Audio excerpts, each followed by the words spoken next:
Good afternoon and welcome to today's webinar presented by Machine Design, New Equipment Digest, EHS Today, and Plant Services. Our topic today is commonly overlooked and misapplied machine safety requirements, sponsored by Schmersal. I'm Bob Vavra with Endeavor's Design and Engineering Group. Let's talk about how you can participate in today's presentation. If you have any technical difficulties during our session, simply type your issue into the Ask a Question box and a member of our team will assist you. You can also click on the question mark help button in the upper right corner of your screen. We also welcome your questions during our event today, and we'll get to as many of those as we can during the Q&A session that follows the main presentation, so feel free to send in your questions at any time. To do so, simply type your question into the Ask a Question box and click on the Send button.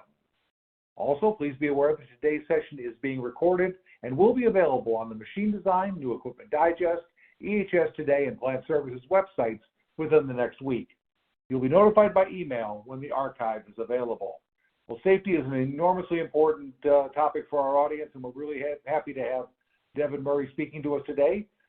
Devin is the tec.niucm Services Manager for Schmersal's Engineering Services Group in North America. He's written a number of white papers related to safety standards and general machine guarding, conducted risk assessments and validations, and developed and reviewed the implementation of corporate safety standards. So Devin, as I said, a very important topic for our audience. We've got a big audience on hand to hear this today, and we're really looking forward to this presentation. Perfect. So thank you so much, Bob. Thank you, everyone, for joining us today on this webinar where we will be looking at several different safety topics. And because this will not focus on just one, we really can't get into great details on each topic because honestly each topic can be a full day's worth of information, honestly.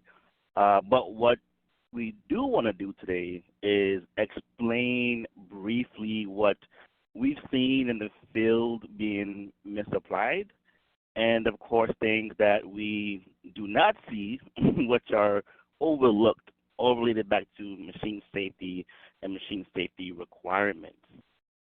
And before we get into that, I want to just look at a couple of numbers here. Some of these you may have seen already, and this would be the most cited OSHA violations. And I've got into the safety industry in 2008, and at that time, machine guarding was on the top 10 most cited OSHA violations. And fast forward 15 years later, that's still the case. And we can see here on the screen there was a slight increase from 2021 to 2022 of about just shy of 1,400 violations for machine guarding alone. Okay. Some more numbers that, at least to me, are a little more troubling would be the work-related injury deaths and death rates within the U.S. from 92 to 2020. Okay, and these numbers are presented to us by the National Safety Council. The numbers that particularly strike me are the 400 and 764 deaths in 2021 that were mostly preventable. Okay, and that's not to say that all of those deaths were preventable and were based on machine safeguarding, right? That's not the case, but machine safeguarding definitely does play a role in some of these injuries, which is why it's consistently on the top 10 most cited violations from OSHA. And when we look at what we're going to focus on today as far as overlooked and misapplied safety requirements and aspects, to me, that's way more dangerous on a machine, right? Having something that's misapplied, where if you have a machine that you know is dangerous, you would approach it differently, right? So you would have procedures in place because you know that this machine is dangerous. And that's not to say that's not the right way to do it, right? If you have a dangerous machine, it should be safeguarded. But again, if you know the machine is dangerous, then you would approach it differently. Where on the flip side, if there is a machine that has all the bells and whistles, the hard guards and the e-stops and the safety PLCs and light curtains, but they are not applied correctly, now we have this false sense of security, right? And someone goes to open up the guard door or reach through a light curtain, we are expecting that that machine will stop in a safe manner. And if it's not applied right, then we are exposing ourselves or we're exposing personnel to full-blown machine hazards. So we wanted to take this time in the webinar to go over, again, some common things that we've seen throughout the industry repeatedly that are either misapplied or overlooked. So with that, let's go ahead and look at the first topic here, the idea of the risk assessment. And before I get into what are some things that are overlooked or misapplied from the risk assessment, let me quickly just go over what a risk assessment is for everyone. Okay, so essentially a risk assessment is a systematic approach of identifying risk and hazards found on a machine that can cause harm. Okay, when we do a risk assessment, we are trying to identify reasonably, and that's the key word there, reasonably foreseeable hazards and risks. Now, when we look at OSHA, the law of the land, right? We have to abide by OSHA, the governing body here. They require us, or they require the employer, to make a safe working environment. Okay, and we look at some of those responsibilities from the employer. OSHA requires hazards to be guarded. So then I ask you, how do you know how to safeguard a hazard if you don't know what the hazards are? Right? So you have to identify what the hazards are on a machine. And we can go a step further and say, well, how do we know how to properly apply a control measure if we haven't evaluated the hazard itself? So when we look at the steps behind the risk assessment as shown here, from ISO 12100, just the process of a risk assessment, we can see that the risk assessment allows us to properly identify these hazards and risks so that we can provide the proper safeguards to protect against these hazards. And again, providing a guard is the requirement from OSHA, and we'll see some other requirements from OSHA as far as making sure that we are providing, or that the employer is providing a safe working environment. Okay. Now, again, some things that are misapplied or overlooked with the risk assessment. It's one thing to point out what's wrong with the machine, right? So you can go to a machine, you can say, yeah, there's the hazard of electrical hazard or mechanical hazard, those hazards being the potential sources of harm. And then you say, what are the risks associated with these hazards? Okay, so if there is an electrical hazard, a possible risk would be electrocution. If there is a mechanical hazard, a possible risk may be a cut or amputation. Okay, so when we look at this process that's on here from ISO 12100, which gives us a guideline for risk assessment, it shows that the first thing we have to do is look at the machine as a whole, see what hazards are associated with the machine, but then also dive deeper to look at the individual tasks associated with the machine, right? See who all use the machine. What are the operator tasks? What are the maintenance tasks? What are the technician tasks? What are they doing? What hazards are associated with those tasks? And then what risks are associated with those tasks? Some things that are overlooked here would be that once you identify the hazard and risk, you then have to quantify that risk. Okay? So what does that look like? What do we mean quantifying? Why do we even have to quantify something? All right, so what we have here is an example of what we use when we want to quantify risk. And you can use absolutely anything. You can use parameters from the standard. You can create your own parameters as a company, as an organization. The main thing is you want to show that you're doing your due diligence. Okay, so you're identifying the hazards, identifying the risk, and then we're going to give this risk a number, what's called an HRN, a hazard rated number. Again, this is what we use. So this real quickly, I'm not going to go into full detail of each parameter as far as what the values are, but some parameters that you can use to help quantify a risk once you've identified it is the degree of possible harm. So is this a slight bruise up to a fatality, everything in between?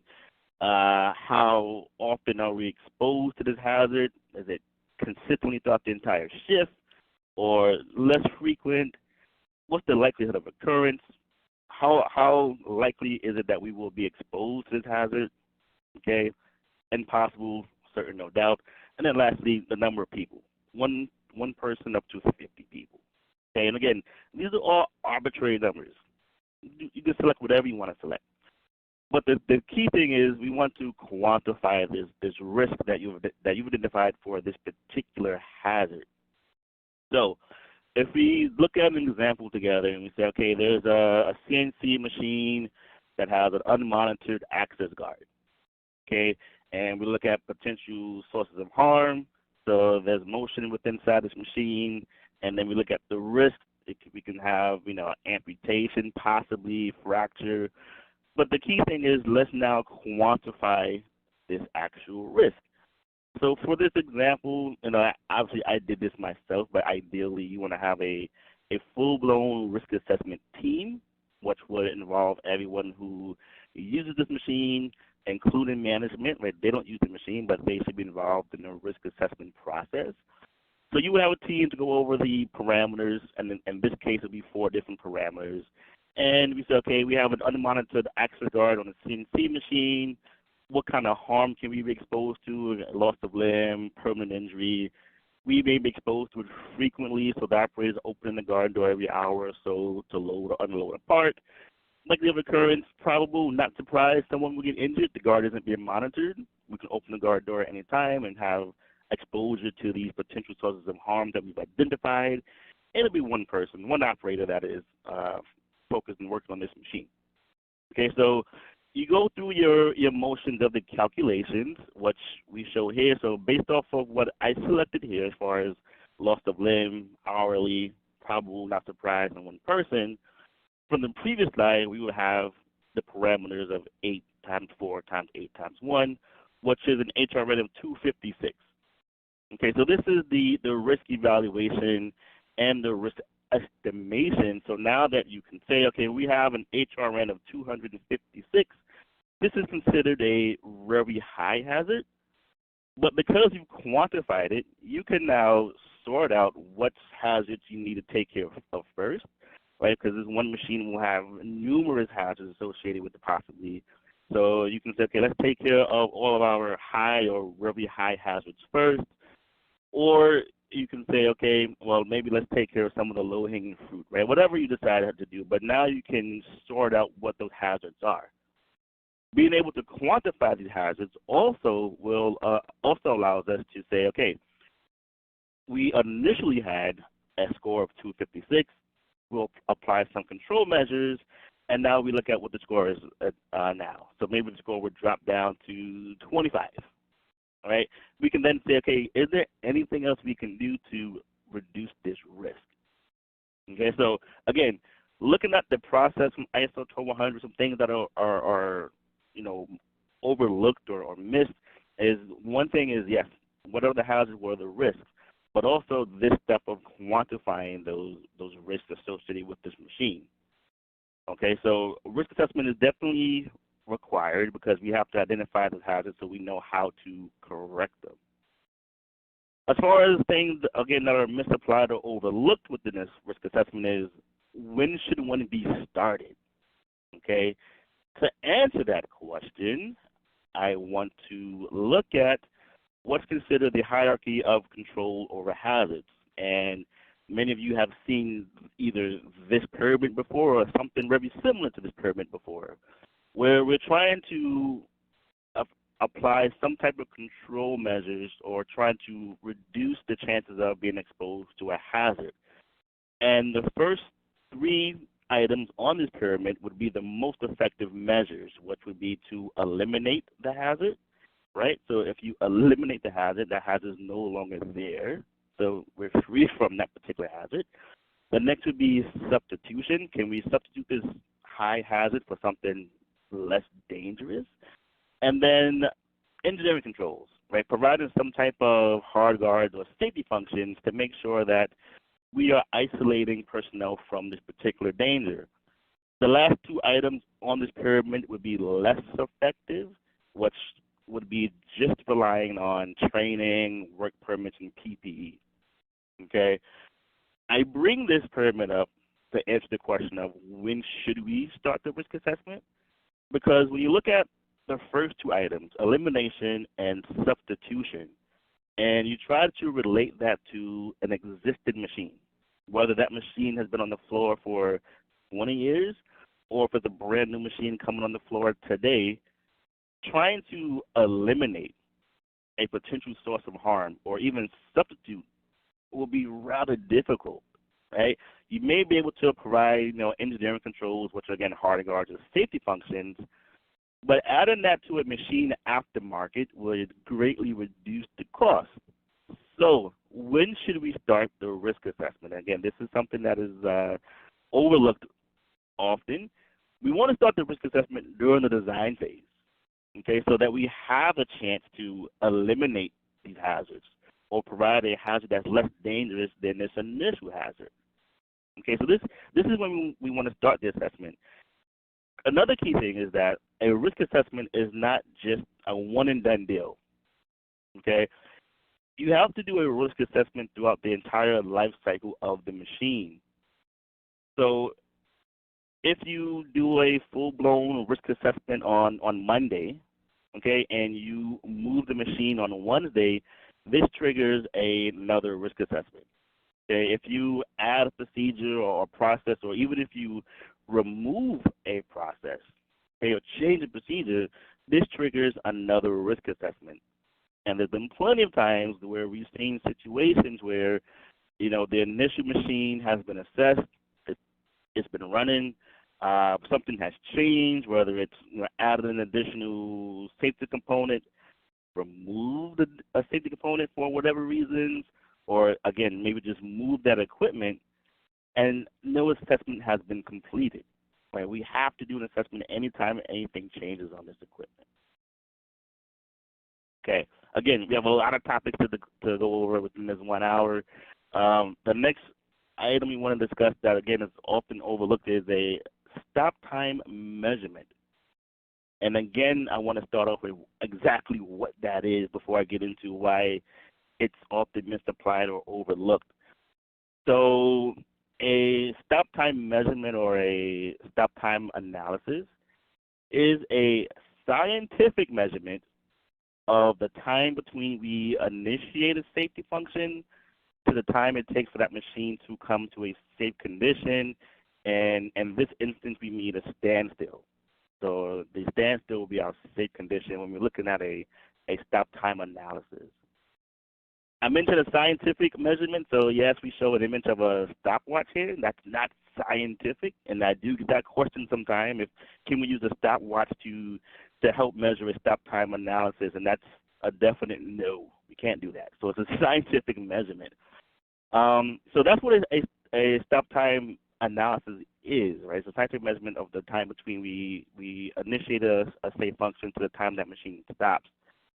Why do we need that? Right, so we know what it is now, but why do we need it? And again, this is probably why a lot of times it's overlooked or misapplied. So when we look at a scenario here, so we have an area that's guarded on 3 sides. We have full body access. The entry is guarded by a set of light curtains. Okay, and again, going back to the possibility of having this false sense of security because something was misapplied. So as we know, as we would expect, as the operator passes through the light curtains, the machine is going to stop. And by the time we get to these gears here, we expect it to be at a standstill. So let's see what happens. So the operator will start to walk to the light curtains, enter the light curtains. We should see a machine stop. Machine still moving. Operator is at the hazard point while there is still motion. This is the incorrect placement of light curtains. Time after time, we've seen light curtains and scanners and safety mats installed in the machine without any real justification on why those devices are at that particular position.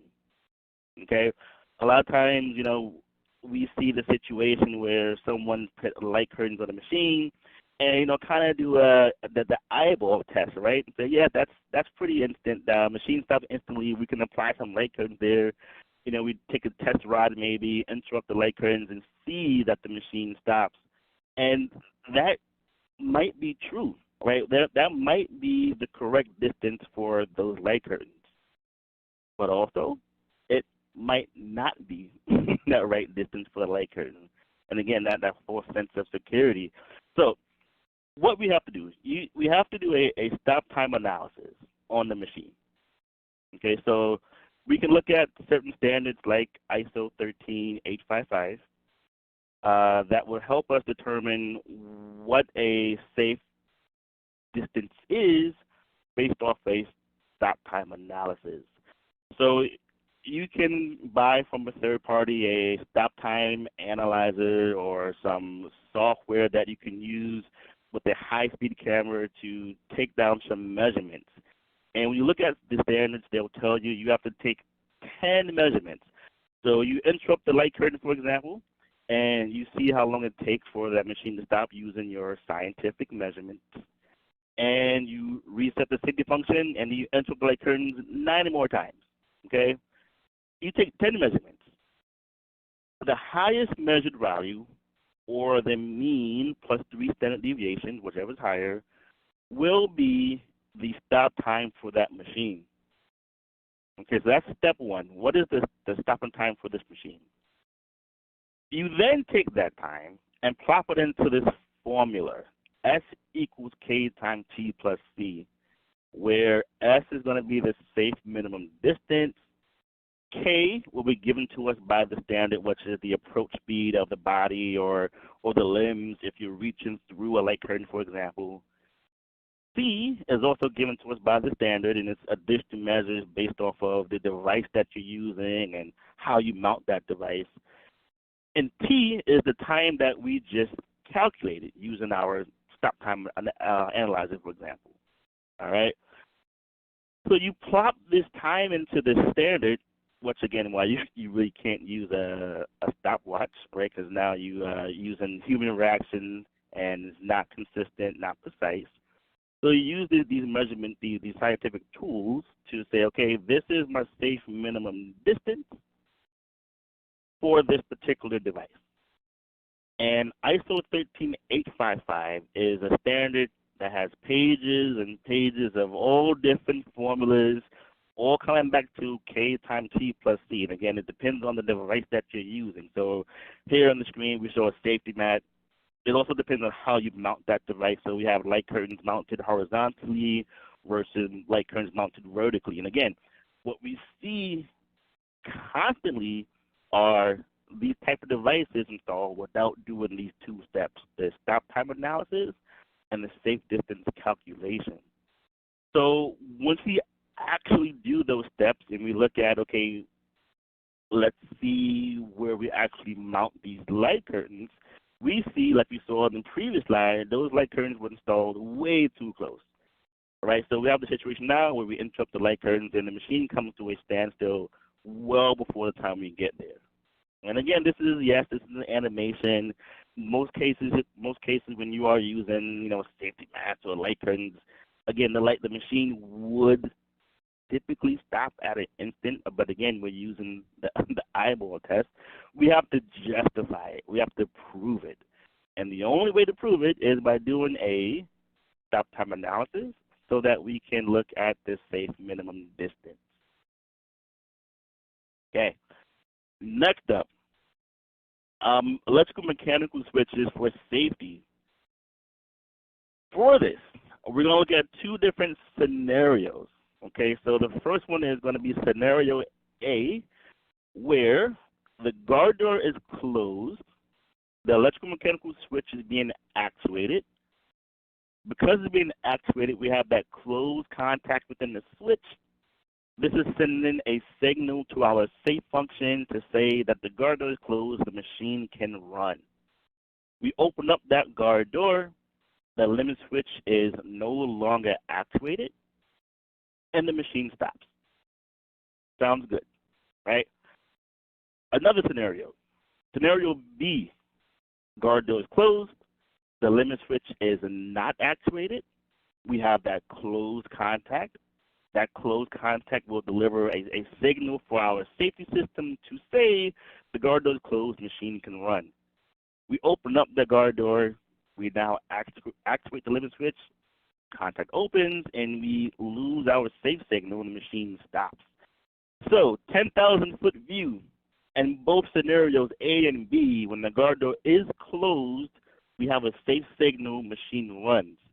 In both situations, when we open up that guard door, we lose our safety signal and the machine stops.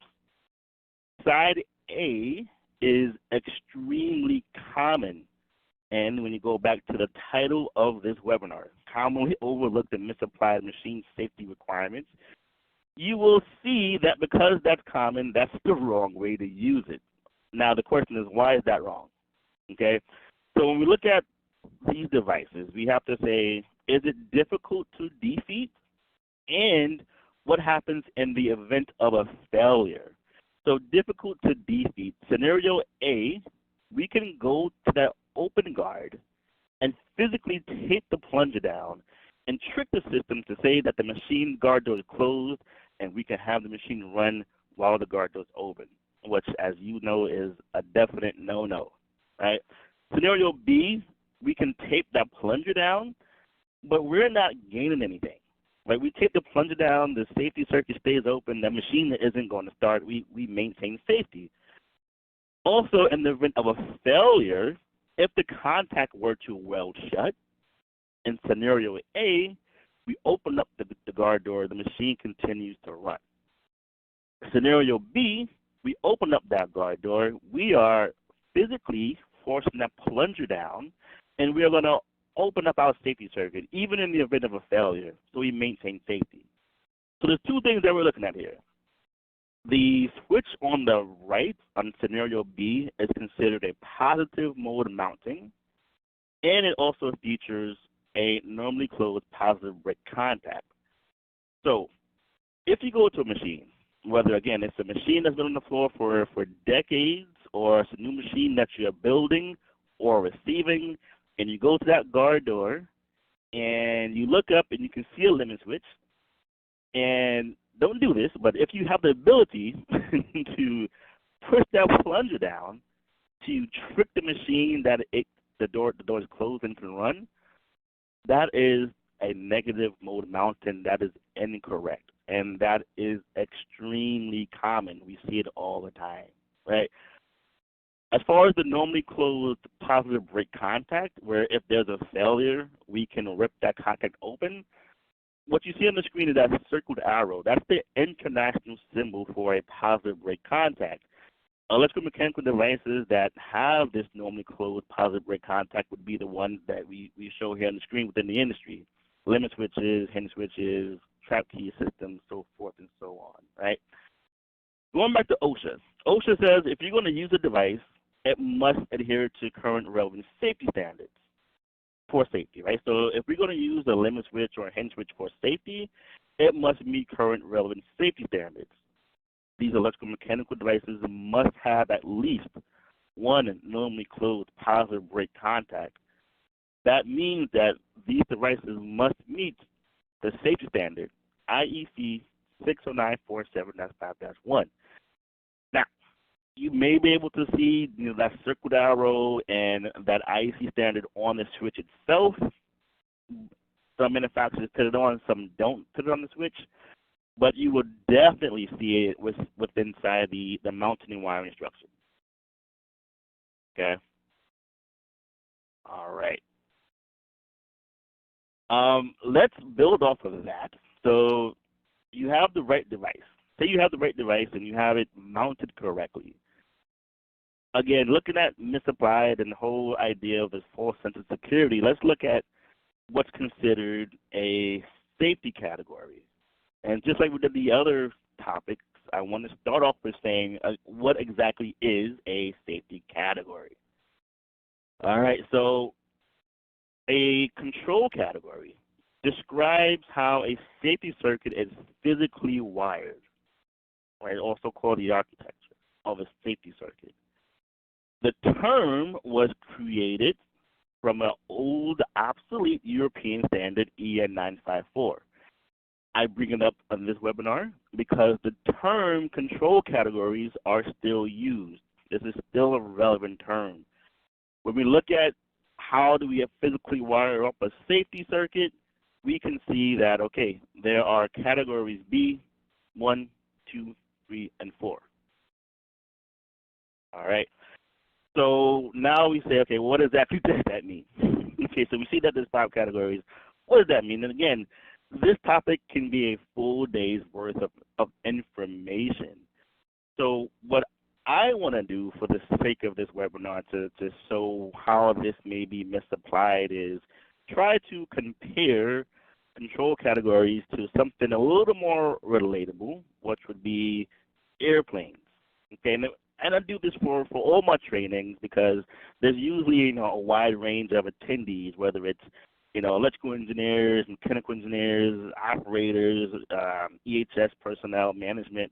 So there's usually a wide range within the audience. The same thing here online, right? So I try to compare, something like control categories and electrical circuits to something that we all can relate to. So let's see what that is. And again, we'll see how this looks within the safety circuit and why we see that this is sometimes misapplied and the importance of a control category. So control category B, again, we're looking at the physical wiring of our safety circuit. Control category B is the very basic safety circuit that you can have. It's a single channel system with 0 monitoring. Okay, so we are flying a single engine airplane with no instrumentation on the dashboard. Okay, we have one failure, so we lose oil pressure, and then we lose the ability to fly. We can no longer fly this airplane. For our safety circuit, one channel, no monitoring. One failure with that switch or with the wire, with the contact or whatever, we lose our safety function. We can open up this guard door or we hit out E-stop. There's a failure, the machine will continue to run. All right. Next step higher is a control category 1. Here we're still looking at a single channel with no monitoring, but now we're using well-tried principles and components, such as positive brake contacts and positive mode mounting, right, over-dimension contactors, so forth and so on. So now we have less of a chance of a failure happening. However, it's still a single channel, right? So still flying that single engine airplane, one failure with our engine, and we can no longer fly. For our safety circuit, one failure, and we no longer have that safety function. Next step higher. Control category 2 now brings in the idea of a test function. So in our airplane, we are maybe testing for oil pressure. Okay, so there's a periodic test cycle. However, in between the test cycle, we no longer have oil. So again, we have one failure and we lose the ability to fly. All right, with our safety category, with our safety circuit, yes, we're using well-tried principles and components, but we have one failure in between the test cycle. Again, we open up that guard door or we hit our E-stop. Machine continues to run. All right, category 3. Now we have the ideas of redundancy. So now we have a 2-engine airplane. Why is this important, right? So if one engine fails, we can still fly and land safely and correct the issue. A category 3 circuit, if we have one failure with one channel, we maintain safety, okay? We open up that guard door, channel 1 or channel 2, whichever one is not affected by the fault, will still operate and the machine will stop. Okay, so we look at a category 3 system where we can pick up a failure and prevent the next machine cycle. We are looking at what's considered a control reliable circuit, which is another buzzword. So if you maybe heard of categories or kind of have a little understanding of what categories are, you may have another separate understanding of a control reliable circuit. Okay, the control reliable circuit is very similar to a category 3 circuit.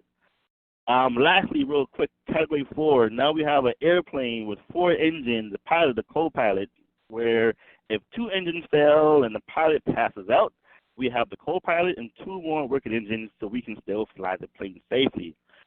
Our safety circuit, Category 4, we will be resistant against fault accumulation. Okay, so that's the difference between a 3 and a 4. So we see the difference in the airplanes, right? The difference between our safety circuit, the way it's wired, will be that a Category 4 is resistant against fault accumulation. Okay, and again, this is a real quick description of what a category is. Let's get into how these are, misapplied. Okay, so for those of you on the line who has, an understanding of safety circuits, this is a real quick example of an oversimplified example of a Category B where you look at a single channel with no monitoring, and a Category 4 where you may have redundancy and monitoring the input and output side.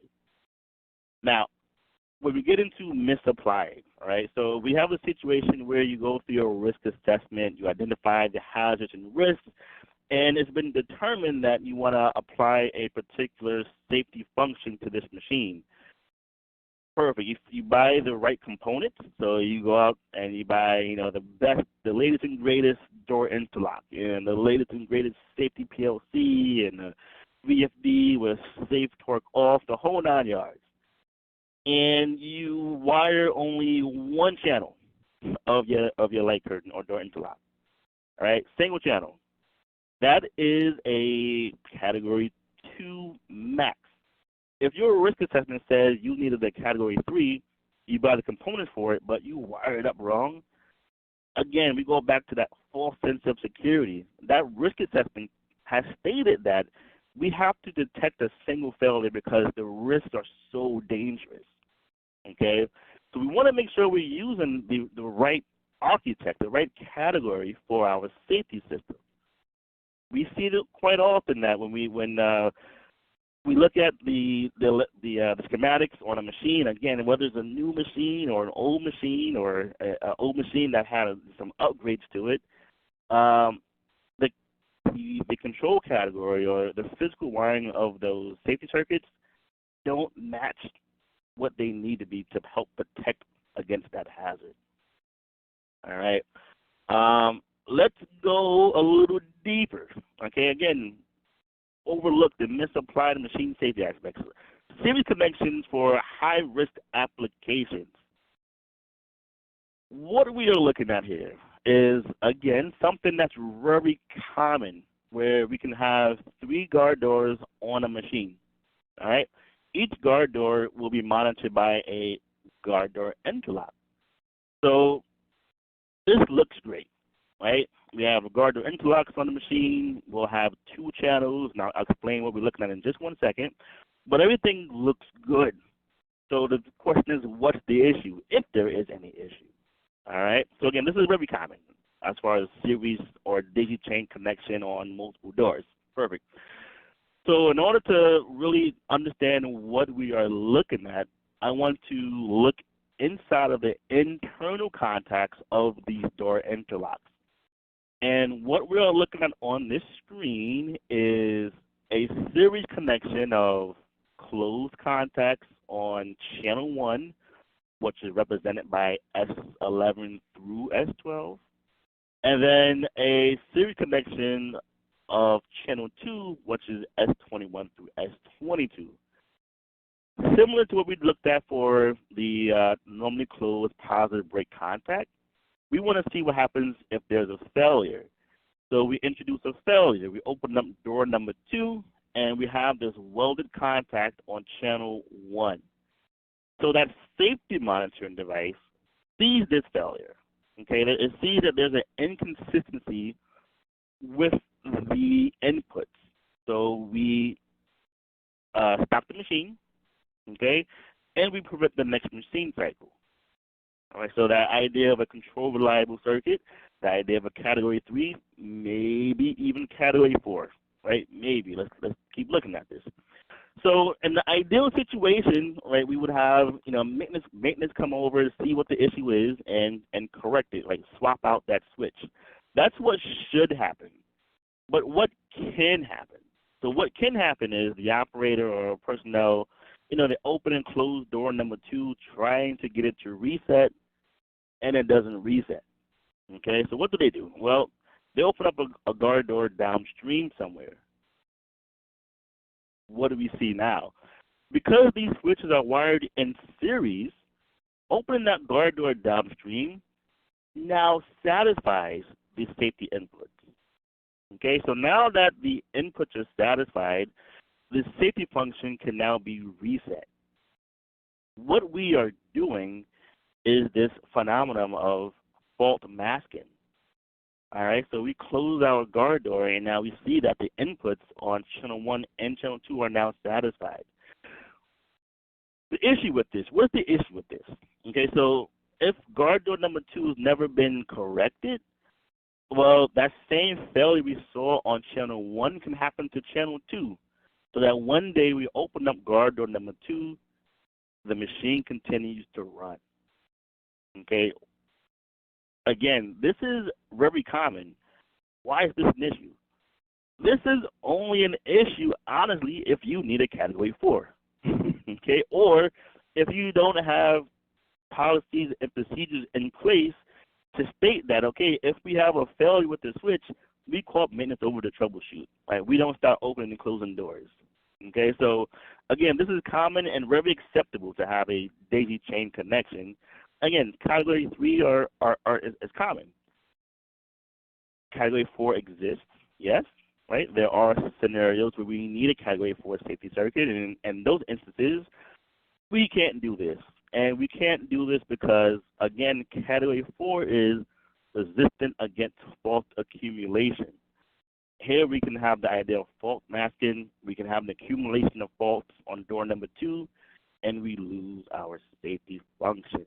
Again, we can spend a whole day on this, right? But what I want to show is some of the things that are misapplied, where we have a daisy chain connection. We have to take into account the idea that fault masking exists, and if we need a higher category, or I'll say even a higher performance level, which we're not getting into today, we see that, okay, we may have to either swap out our components or do some additional wiring. Okay, so there's some things that we have to do. Okay. Okay. The next item we want to discuss is collaborative robots and the misconception behind those. So when we look at a collaborative robot, okay, these are machines or equipment that are designed to be inherently safe. So they move at slow speeds. They can only pick up low or small payloads. There's no pinch points. It's all curved. It's designed to be inherently safe. And we can have documentation from the manufacturer of that collaborative robot, and we can have a documentation from the integrator that says, yes, this collaborative robot meets, ISO TS 15066 and ISO 10218 and RA 1506, the whole 9 yards. But that does not mean that this is going to be a safe application. We have to do a risk assessment. And if you look inside the standards, so if you look inside ISO TS 15066 for collaborative robots and ISO 10218, they will still tell you have to do a risk assessment. Okay, and that goes back to one of our first slides for this webinar. Okay, why do we have to do a risk assessment on a piece of equipment that has been documented as being inherently safe? Okay, well, you can't say that this application is safe because we have a collaborative robot. Okay, you can't say that. What you can say is this collaborative robot will be safe because we have a safe application. Okay, so you have to do a risk assessment on the application. We have to see what's the environment, right? Is this a hazardous environment that the cobot is in where maybe personnel can't be in? Are there company equipment that the collaborative robot is using? So are there conveyors or lifts associated with this application that we have to assess What is the cobot actually moving? Right? Is it handling a torch, a laser, sharp parts? Right? This is going to mean that this is a hazardous condition for the operator. Okay, so we have to do an assessment. Doesn't matter if again we have documentation from everybody that says don't worry about it. This is a collaborative robot. It meets these standards. It's safe. We still have to evaluate the application. Okay. When we look at, all right, what does it mean to be a collaborative robot? What are some things that we can do to actually use this collaborative robot in its true form, right? In most cases, when we look at a collaborative robot, we're using it because we want to maybe have that interaction with the robot, or it's a repetitive operation where, okay, we want to take the operator out of it.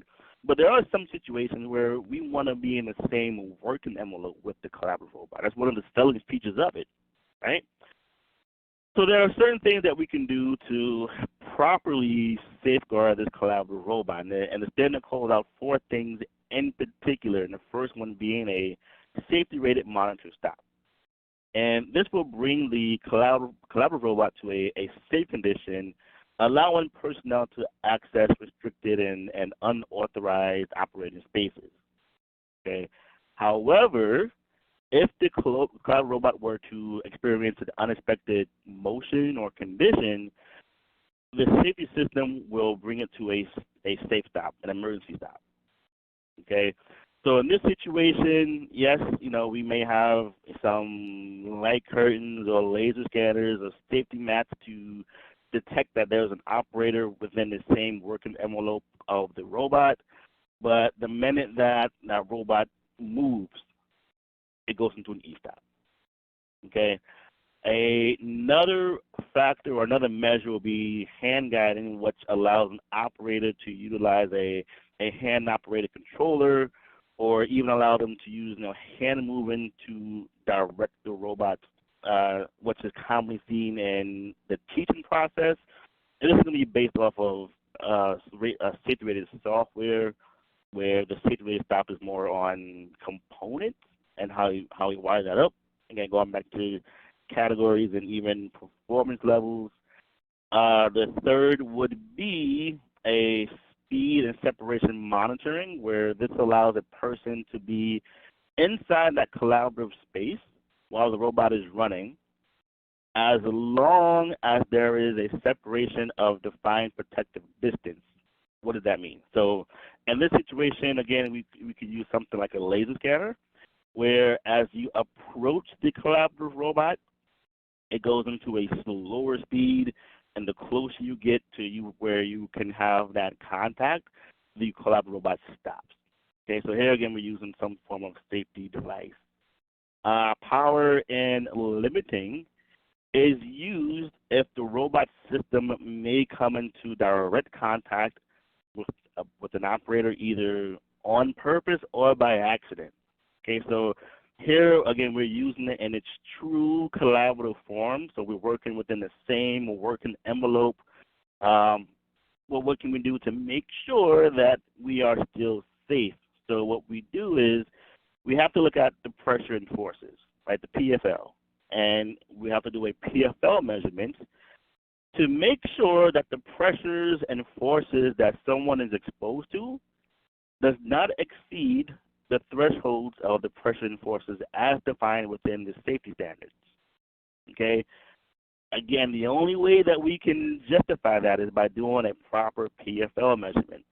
Just like the only way that we can justify where, a light curtain is situated is by doing a stop time analysis and a safe distance calculation. Same idea. We have to be able to show that we're doing our due diligence and we can document this and move forward. Okay? So again, we can go on for hours. We can go on for a day as far as what are some things that we've seen in the field that are, overlooked or misapplied. We only did 6 items here, right? And we're already down to our 10 minutes for Q&A. Right? So just a real quick recap. Risk assessments, we have to do them, right? It's mandatory. We have to do a risk assessment so that we know what the hazards are and how to safeguard against them. Also, the risk assessment should start during the design phase and continue throughout the life cycle of that machine. Stop time measurements. We have to do a stop time measurement to understand where we can put these devices that do not provide a physical barrier, right? So laser scanners, light curtains, safety mats, fluent controls. We have to know where we can put these at. Collaborative robots, yes, they are designed to be inherently safe, but we have to do a risk assessment on them, right? We have to. Limit switches. Again, the idea of positive brake contact and positive mode mounting, right? So again, you can look at a machine to see, is this a device that's been positive mode mounted or negative mode mounted? Does this device have normally closed positive brake contacts? The idea of categories and fault masking, right? So now we have an understanding of what categories are, and we have to understand what we need to design these safety circuits to: single channel, dual channel, monitoring, test cycle, and of course, when we start doing a daisy chain connection, which again is common and is acceptable, right? We have to make sure that this is okay for this particular application. Okay. Negative mode mounting on a limit switch is common, not acceptable. Okay. Daisy chain connection is common and it may be acceptable, right? Depends on the application, depends on your risk assessment. Okay. So again, we can talk through each one of these sections for days, or even this topic of overlooked and misapplied machine requirements we can talk about for days.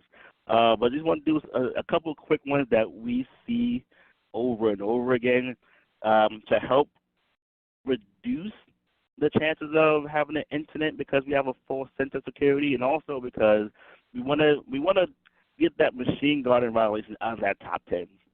Right? Again, it's like that since I've been in the industry for 15 years. Let's see what we can do to get that out of the top 10. Okay. With that, I will bring Bob back on to see if there's any questions, and hopefully, again, we have time to get to most of them. Hopefully, if not, we can, of course, email anyone that we are unable to answer at the moment. Yes, let's see if there's any questions. Great. Thanks, Devin. Great presentation. A lot of great information. As an aside, I spent a couple of years at the National Safety Council myself earlier in the year, so I understand the value of occupational health and safety, and this presentation covered all the areas that we talked about then, as well as you mentioned with collaborative robots, some of the things we're looking at today. So it's a fascinating topic area and enormously important. We've got a lot of questions from the audience. We'll get to those in just a second. If you'd still like to submit a question, type it into the Ask a Question box and hit the send button. We also ask you to take a moment to complete the feedback form that will appear on your screen at the end of our webinar. Number of areas is obviously this is of great interest to the audience. Well, let's start with a couple of basic things. How do categories apply to APMs? Categories and APMs. Okay. So APMs being alternative protective measures, we're looking into lockout tagout, right? And the purpose of lockout tagout is what? To remove or control hazardous energy of a machine, right? And to prevent an unexpected startup or release of stored energy. Okay. Now, lockout tagout does not apply to tasks which are routine and repetitive and integral to the use of the equipment.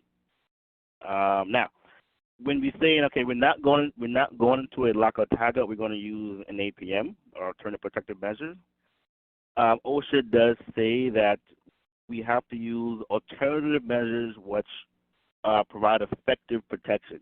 Okay, alternative measures that provide effective protection. So if we're not going into a full-blown lockout tagout and we're relying on a safety function, again, we have to go back to exactly how are we wiring up this safety function? Which category are we utilizing? And honestly, we look at safety functions on a machine on the plant floor, and we're trying to say, okay, we want to use this as an APM. You're really not going to get to a Cat 2 type of system. Like looking at Cat 3 or higher for a door block. But again, it depends on the machine. It depends on the risk assessment. So again, categories, will be based off the risk assessment to determine what tasks are associated with this machine. And if this is, again, the normal routine operation, we're not going into like a tag out. But again, we have to make sure that the category is of the right design. Very good. And also, where do you get the values for the HRN parameters? So you can use anything, right? Anything that you decide, or again, you can use one of the standards that give some guidance. The numbers that we show, that I showed on the screen, is again a quantitative methodology, and that was developed by the gentleman Chris Steele, and those numbers were introduced in an article back in 1990. The article was Safety, Health, and Practitioners, or SHP. Again, that was in the 90s. Those numbers have since been updated, but that's what we use. That's what we use. And again, you can use anything as long as it makes sense to your organizations and the machines that you're using, and the numbers are going to be consistent throughout your organization as you do a risk assessment. Very good. Another question came in from the audience. Do we do the stop time analysis only once, or like the risk assessment should be done multiple times over the life of the machine? And if so, how often? Perfect. Yes. So you definitely have to do the stop time analysis throughout the life cycle of that safety function or that safety device. You will see that called out within the standards.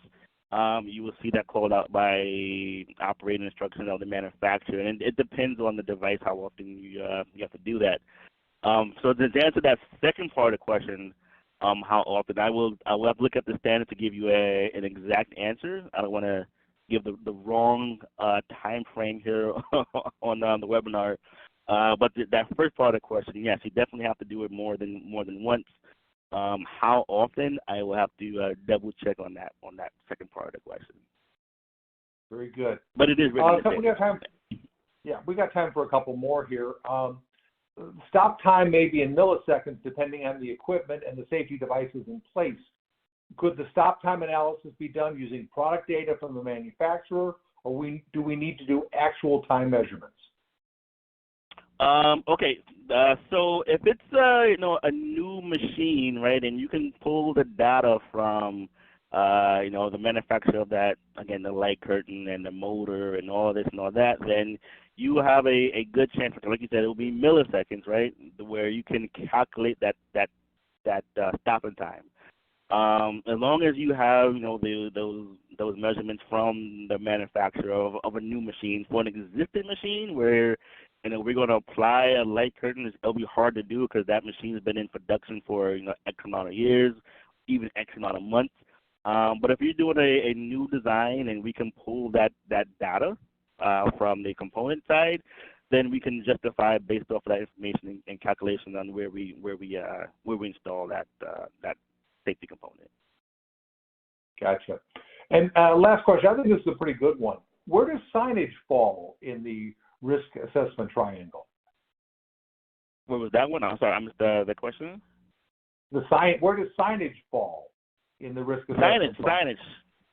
Okay, yes. So that'll be the very bottom. And so when we look at things that we can do to safeguard a hazard, right? We say, okay, can we eliminate the hazard? So can we, do a redesign, or can we add some guards? So again, hard guards or safety functions, and then okay, the very least we can do is add some signage.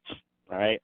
Now, what you typically see is a combination of hard guards and signs, right? For there's those high risk applications where you have some guards, and then the sign will say, this is a crushing hazard. Do not operate without guards in place, right? The only time you can really get away with just signage is on a low-risk application, right? Or a situation where you may have, primary guards and, there may be like a hidden element inside the guard where you try to protect it as much as you can. You may have some additional guarding around the hidden element, but it's still a little warm to the touch, right? So you have a sign there, right, a hidden element. So yes, signage is I'm doing air quotes, acceptable, right? But you have to go through the motions. You have to see, can we design it out? We can't design it out. Can we add some protective measures? And then the last thing will be signage. But again, you usually see the guards with signage together. Very good. That was a great presentation, Devin. I want to thank Devin Murray from Schmersal for a great amount of information on safety. If we didn't get to your questions, we will be getting back to you via email.